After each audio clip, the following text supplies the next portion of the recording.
Dear friends, இன்றைக்கி எங்கள் கழனிக்கு நாங்கள் வந்திருக்கோம். இன்றைக்கி எங்கள் கழனியில் அறுவடை மிஷின் வச்சு நெல் அறுவடை பண்ணிகிட்டு இருக்கோம்.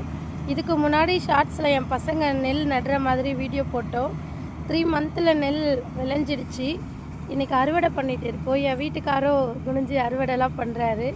ஸோ மிஷின் வச்சு நமக்கு அறுவடை பண்ணுறோம், மேன் பவரை கம்மி பண்ணுறதுக்காக.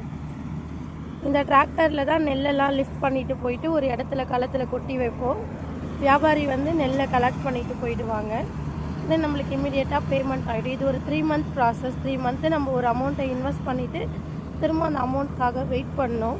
ஸோ ஈல்டு வைஸ் பார்த்திங்கன்னா நெல் எக்ஸ்பெக்ட் பண்ண அளவுக்கு இல்லை. பட் இருந்தாலும் ஓகே. எப்போவுமே எல்லா டைமும் நம்ம எக்ஸ்பெக்ட் பண்ணுற மாதிரி ஃபார்மிங்கில் இருக்காது. அப் அண்ட் டவுன்ஸ் இருக்கும். அதை நம்ம மேனேஜ் பண்ணணும். ஸோ அது பக்கத்தில் இருக்கிறவங்களோட கழனி, அவங்களது இன்னும் அறுவடைக்கு வரலை. எங்களது அறுவடைக்கு வந்துடுச்சு. இது டோட்டலி ஒரு 2 ஏக்கர் அந்த லாஸ்ட் எண்டு வரைக்கும் நாங்கள் நட்டுருக்கோம். இன்றைக்கி அறுவடை பண்ணி இந்த கேஷ் கையில் வந்தால் தான் இவ்வளோ நாள் பட்ட கஷ்டத்துக்குலாம் ஒரு பலன் கிடைக்கும்.